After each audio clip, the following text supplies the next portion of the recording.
Evil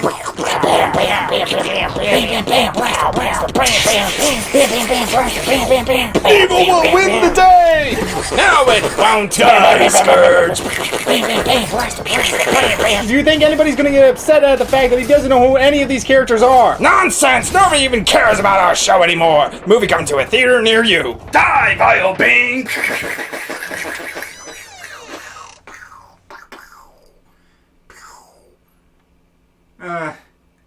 Hi, Mom. Hello, Internet. How's it going? I'm Ricardo, the Cynical Critic, here with my first impressions of Genlock. Now, some of you might be asking, what is Genlock? Is that kind of thing that they finally discovered how to lock down our aging so that we can live forever? No, Genlock has nothing to do with genetic editing. It is actually a show created by the production company Rooster Teeth that was released, well, a couple months ago. And to be honest, if you've been on YouTube for a little while, the likelihood is that you've seen a commercial for this. Because this was a big project for Rooster Teeth. Now, as far as you can tell, it's the second canonical show they've ever made. Now, I'm not including shows like Red vs. Blue or Nomad of Nowhere, because while those technically have a story in it, A, Red vs. Blue is sort of a comedy above a story, and B, Nomad of Nowhere pretty much hasn't existed since its final airing. But it's clear with Genlock here that they want to have multiple seasons, very similar to what they did with Ruby. However, unlike with Ruby, I think it was sort of a bit of a mistake for Rooster Teeth to make this. In fact, there are two issues with them making it. First being the fact that Rooster Teeth really hasn't made an anime before. Now, this is not me saying that Ruby isn't an anime, it's the fact that Ruby, at its helm, had Mani at least for a few years. And while Manio may not have made an anime before that, he at least knew what it took to make a good anime, and more importantly, how to implement it properly. However, with Genlock here, the creator is Gary Haddock. Now, some of you may recognize that name as he has done some work in other things before, mainly in the fact that he is the head of animation at Rooster Teeth Productions, which is kind of ironic. We'll get to that in a second. But to be honest, when it comes to anime, he hasn't really worked on a story or anything like this before. Again, head of animation, he's mostly done the visual stuff. But again, you could work through that, and as far as I can tell, Genlock does have at least 4 writers writing for it, which again will become ironic later on. The second problem is, of course, how they're going to get this out there. Because like I said, if you've been watching YouTube for a while, you'll notice some of the advertisements that they've been showing for Genlock. But that became a problem when Rooster Teeth thought it would be a swell idea just to slam Genlock behind a paywall of their first membership. And to add insult to injury, they released the first episode on their YouTube channel as a pathetic attempt to get people to go and watch it on their first membership. I say so because we pretty much all hate it when every production company does this. It saddens us because it reminds us of what YouTube used to be, where you can watch some of your favorite anime shows until they got pulled. But that's not important. Right now you guys may be wondering, how did I get to watch it? Did I buy a Rooster Teeth first membership? No! See, very similar to Ruby Volume 6, Rooster Teeth kind of forgot that anytime you put anything on the internet, eventually it's going to leak out, and when it leaks out, it's going to go everywhere. So I won't say where, but I did manage to go to a particular website and watch it for myself. And yes, while I did have to go through maybe a few ads here and there, for the most part I watched it more or less ad-free. Surprise, surprise, you don't technically have to watch the ad in order to watch the show. There are other things you can do in the meantime. But anyways, yes, I watched it and didn't have to pay a nickel to Rooster Teeth. Did I like doing that? No. Do I want to support Rooster Teeth? Yes. But trying to make a point here that Rooster Teeth used to have all this content for free and wanted to make it all for free because it cared about its fans.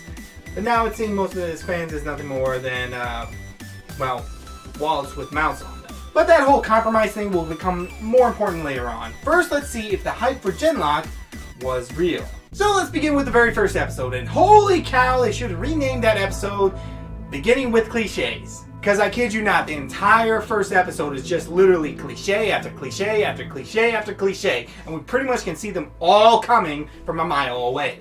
But like I've said before, a cliche is not necessarily bad in itself. It's how you use it that really defines what it is. And for the most part, most of the cliches are, yes, just bad. But there were a few that they managed to throw a little twist on them, and it did help them to turn out very nice. But the main thing that is going on right now is in this world of future 2069, I think it is. So in other words, not very futuristic, and yet somehow extremely futuristic. I guess quantum computing really gave us the boost that we needed. But anyways, yes, there's a war going on, and as you might have guessed, it's real easy to tell who the good guys are and who the bad guys are. The good guys are all in blues and grays and calming colors, and the bad guys are in red and black and pretty much a skip jumping away from being Nazis.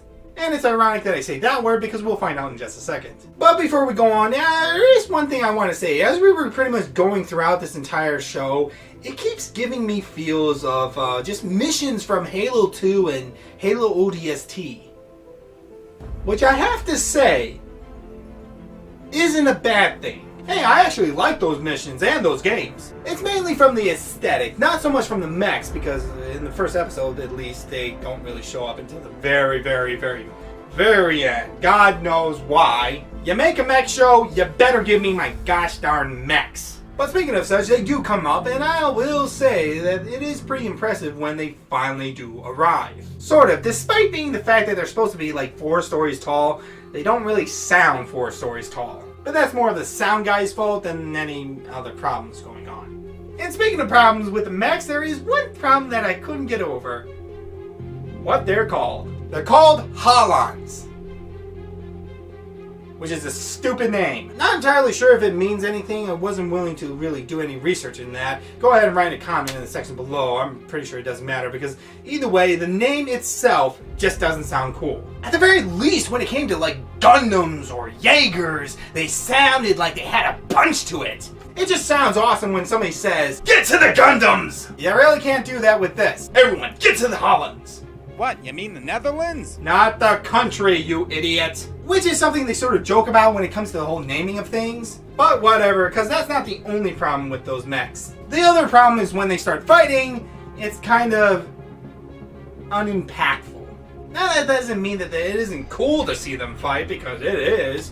It's the fact that it just doesn't feel like it has enough impact. Again, that it doesn't sound like they are big robots. It just sounds like they're guys in armor. Again, that's somewhat to do with the sound guy, but this is mostly to do with the fact that the camera work isn't all that great. Now, anybody who's watched action shows before knows that the camera needs to move a bit in order for us to, well, feel like there's something going on. That's not to say that it should be giving us all shaky cam, but we need something more than just a few pans, a zoom out, and a wide shot. Because to be honest, when it comes to the movement of the mechs, it's actually pretty nice. What isn't is the movement of the characters. Now that's kind of funny because he is the head of animation and he should know about this, but when it came down to the show of Ruby, they realized that it was best to keep, the whole CGI and computers to the fights themselves, something that a human normally wouldn't be able to do. But when it came to character-on-character interaction, it was best to use motion capture. This gave a lot smoother and more natural feel to the movement of the characters. Either they didn't use it here or it wasn't used well enough, because a lot of the movement from the characters seems very, cutscene-y. That is to say, like when you see in the video game, the characters seem to move almost very robotically, like they're very scripted in what they were supposed to be doing. Almost like the director told the animator they need to do this, this, and this precisely. Which doesn't help the characters because a lot of them, I'm just going to say right now, I know it's going to piss some of you off, but a lot of them were really boring because most of them were pretty much just stereotypes and that was it. I will say one thing, that's not all the characters. There are some that are pretty fun. The funnest, of course, being the stereotypical doctor from this science experiment that we're doing. He's a goddamn national treasure because every time he was on screen, it was just incredible. We knew we were going to have a blast. We knew we were going to laugh at some of the things he said. And we knew that we were going to have fun. Because we liked the character, we wanted to see him a lot, and we wanted to have some fun with him. Oh well. Yeah, because like I said, this show is pretty much just a bunch of cliches, and you know what happens to that character. At least for now, God knows what will happen in Season 2. I mean, if people thought that comics had a problem with bringing characters back, anime has a problem with bringing characters back. But in regards to the rest of the characters, it's not for a lack of trying. They do try to develop them somehow. And I will say that, again, one or two of the characters are really fun apart from the Doctor. Because, of course, our Misfit team is made up of 5 characters. And to be honest, I can't really remember their names. That's how stereotypical they were. So for now, I'll just try and remember what stereotype they were. Okay, there was Turncoat Girl, Trans Girl, Bunny Girl, No Habla Inglés Man, and Michael B. Jordan. Which of course should segue me into the fact that they got Michael B. Jordan to voice a character as well as to hype the show as well. Which doesn't say much because actors have been doing terrible roles since the dawn of time. But I will say one thing, when it does come to the voice actors of the show, most of them do a good job. One or two of them are clearly because, that's the kind of voice actor they are. But for the most part, yeah, pretty good. The world itself is pretty standard, it's just a futuristic version of our world. There are, of course, some sci-fi parts to it, which should lead me into the fact that there is an episode in which they literally take a break to go visit the Oasis from Ready Player One. Which I just have to say, the whole VR simulation here looks pretty good. But I can't really think of a yin-yang joke here because while we got something really good, something really bad came next. Now, to be honest, it was actually two things, but both of them had to do with pandering. The first was, of course, the basic in-your-face, look, you guys recognize this, right? And of course, there's a right way to do it, like in Ready Player One, and a wrong way to do it, like here. But that is piddled compared to the other one, which is pandering towards a group of people you never pander to. Mainly because they pretty much embody that whole saying, give them an inch and they'll take a yard.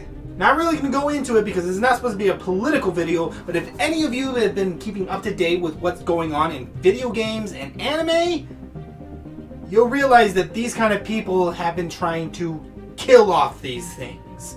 Again, no hate, but most people who seriously use the phrase, I identify as, most likely don't even deserve to say, I identify as. You what? The reason I did bring that up though is that it is supposed to enhance a character, but is never really brought up again. Again, there are ways to bring out what a character believes. This is not one of them. Again, this was just a pandering moment and it just worsens how a movie looks. So they're not doing this in order to enhance the show or enhance your viewing. It's clear that they're doing this to make a political statement. But again, not a political video, moving on. And speaking about the politics, it's something we really don't get in this show. Which I know is weird because I'm saying it because movies like the prequels really didn't do it well. But again, we don't know who this enemy is, and they eventually have this big old baddie that comes after our guys, and we really don't understand what is going on. We don't understand why they are doing what they're doing, and we don't understand their main goals or end game. Go watch now. Which is the problem because the story is for poop. Which, to be honest, is on par with Rooster Teeth's usual track record of making stories. But that's just the issue. The three things that we need, character, story, or world, none of them really hold up together. Which means individualistically, they don't hold up pretty much at all. And the thing that we came for, the mech fighting, eventually does get a little bit better, especially towards the end when, I kid you not, we go from cliche after cliche to suddenly ex machina after ex machina. Almost literally. Which is kind of funny because one of the characters actually make a joke about that, which is kind of funny. But eventually we do finally get to the whole powered up mech fight at the end of the show. And I have to say, ironically, it's kind of dumb and anticlimactic, weirdly. Now, I say anticlimactic because of the fact that it actually tries to end very climactically. You know, everything's building up, our characters are at the brink, and finally they're able to bring down the baddie, and then, bleh. I kid you not, that's pretty much how it goes, and how they bring down the baddie is even worse. They literally bring him down with the power of friendship. Not joking, they hold hands, they pretty much say we have to fight as one, they all unite and bring the bad guy down. Would have been funner if they could merge together into a giant Megazord, but they didn't do that, so I can't really make the Power Rangers comparison here just yet. And they try to have this sort of poignant moment at the end, and not just a poignant moment, an anime poignant moment, you know, where they just throw some idea out there and go, look, do we truly exist at all? And of course we go, yes, dummy, but it's kind of stupid because it's not what you said, it's how you presented it. But anyways, the show finally comes to a close, and yes, we have an end credit scene that tries to tease the next season. But to be honest, didn't make much sense. Mostly had to do with the story and how everything was structured. Because I'm going to make some weird statement here that I know won't make sense, but give me a second. The show was about 4 hours long, a total of 8 episodes. And I think it was too short. It had too few episodes. I know, weird. I keep asking for full-length episodes of 22 minutes, and that's what we got, but it felt too short. Probably because they had a lot to cram in here, and they kept focusing on stuff that they didn't need to focus on.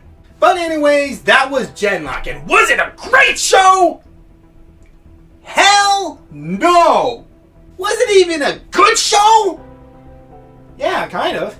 I know, surprise, surprise, I shared all the things I didn't like about it and a few things that I did, but at the end of the day, just because I didn't like it doesn't mean that it's a bad show. True, in no way was this as great as people were saying it.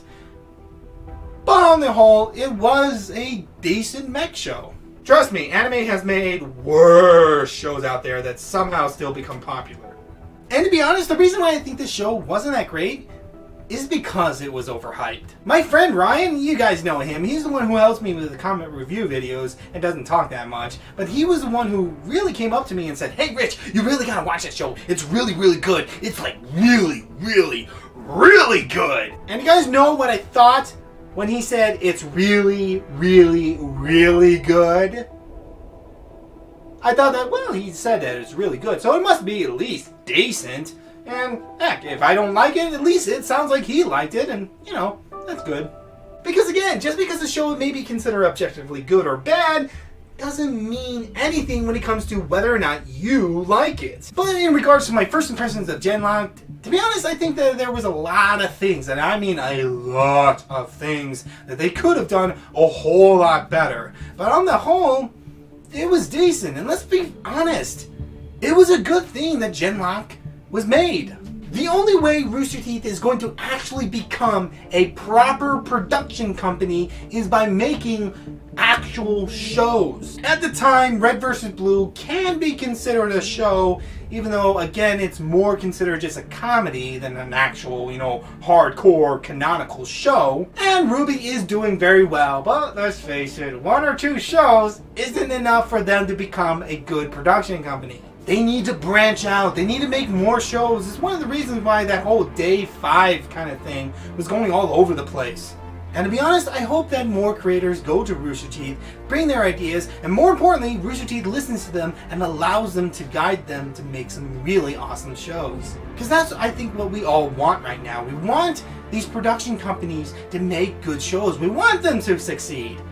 Granted, sometimes they do very stupid things, but let's face it, them going under helps no one. Just look at Deadman Wonderland. But anyways, when it came to Genlock, I have to say, it was okay.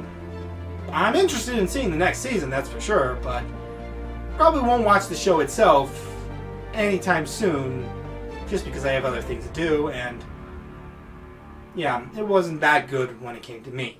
But what about you guys? What did you think about Genlock? Write your comments in the section below. I'd really like to hear about it. Also subscribe and hit the bell icon to be notified of future videos. Don't forget to give this video a like and share it with your friends. So, in keeping with the theme of mechs, what's the next show you think I should watch right now? Gurren Lagann or Darling in the Fran? Or is it Frank? I have no idea. The Japanese are very weird in putting symbols and everything in their names. Leave your comment in the section below. I've been Ricardo, the Cynical Critic, and this has been my first impressions of Genlock, which I have to say was a decent show, could have been better, but hey, could have been a whole lot worse. You guys take care. Toodles.